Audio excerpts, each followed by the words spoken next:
SSC के विद्यार्थियों के लिए एक बहुत इंपॉर्टेंट नोटिस है जो मैं आपको बताने जा रहा हूं। आपने अभी कई बार देखा होगा यूट्यूब पे बहुत सारे वीडियोस ओटीआर को लेकर बन रहे हैं।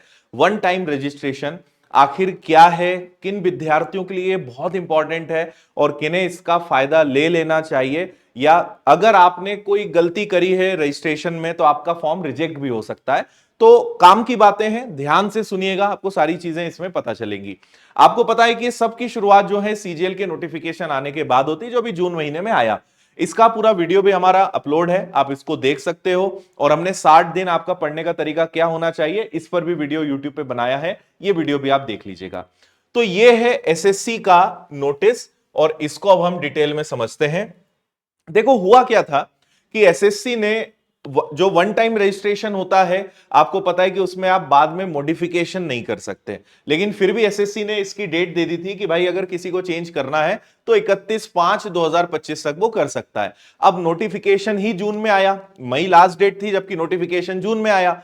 अब बच्चों के सामने, क्योंकि उसमें जो डेट्स पता चली, क्वालिफिकेशन, एलिजिबिलिटी पता चली, फिर बच्चों को लगा कि अरे हम तो इसको अप्लाई कर सकते हैं। पर क्योंकि ओटीआर तो पहले ही हो चुका है, रजिस्ट्रेशन पहले हो चुका है, अब उनकी डिग्री में कोई चेंजेस हैं, उनके परसेंटेज में कोई चेंजेस हैं, क्योंकि डिग्री अब आई है, रिजल्ट अब आया है, तो ऐसी चीजें वहां पे थोड़ी इकट्ठी हो रही थी, जिस कारण फिर एसएससी तक ये बात पहुंची और एसएससी ने बच्चों के लिए एक ये डिसीजन लिया है कि भाई आप अपने ओटीआर को चेंज कर सकते हो। बेसिकली इसमें सबसे ज्यादा जो इश्यूज हैं वो दो चीजों को लेकर थे कि एक तो अपना कैटेगरी को लेकर, जैसे कुछ बच्चों को कैटेगरी को अपडेट करना था, उस समय सर्टिफिकेट नहीं था तो उन्होंने सोचा यार सर्टिफिकेट है नहीं, लास्ट डेट आ गई है, चलो अप्लाई कर देते हैं जनरल कैटेगरी से। लेकिन अब उनका सर्टिफिकेट आ चुका है तो वो अपनी कैटेगरी भी चेंज कर सकते हैं, अपने सर्टिफिकेट्स को अपलोड कर सकते हैं। और दूसरा एजुकेशनल क्वालिफिकेशंस को लेकर, क्योंकि आपने पहले मान लो सिंपल डाल दिया कि भाई मेरे इतने परसेंटेज हैं या ये डिवीजन है, लेकिन अब आपके पास एग्जैक्ट रिजल्ट है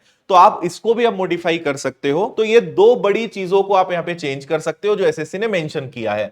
19 जो मैं वीडियो बना रहा हूं 19 जून को ही बना रहा हूं, 19 जून से 30 जून के बीच में आप अपने रजिस्ट्रेशन ओटीआर को जो है अपडेट कर सकते हो, मॉडिफिकेशंस कर सकते हो, ये एक बात है। लेकिन यहां पे एसएससी ने एक और बात कही है कि भाई इसके अलावा आपको किसी प्रकार का यहां पे मिसयूज नहीं करना है, ऐसी कोई एक्टिविटी नहीं करनी है जिससे आप एसएससी को मिसलीड करें, या किसी प्रकार की सस्पिशियस एक्टिविटी होती है तो आपका फॉर्म रिजेक्ट भी हो सकता है। मतलब इसका फायदा नहीं उठाना है, जो जेन्युइन चीजें हैं, अगर वास्तव में कुछ अपडेट करने की जरूरत है तो उसको अपडेट कर दीजिए, और अगर सब कुछ सही है तो कोई छेड़छाड़ करने की जरूरत नहीं है। केवल उनके लिए जहां ये कैटेगरी को लेकर या क्वालिफिकेशन को लेकर कोई चेंजेस करने की जरूरत है उन बच्चों के लिए है।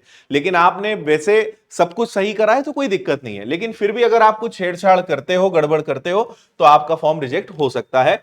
तो ये सारी चीजें इस ओटीआर से रिलेटेड नोटिस में है जो आपको जानना जरूरी है। तो 19 तारीख से 30 तारीख के बीच में अगर चेंजेस करना है तो आप कर लीजिएगा, ठीक है।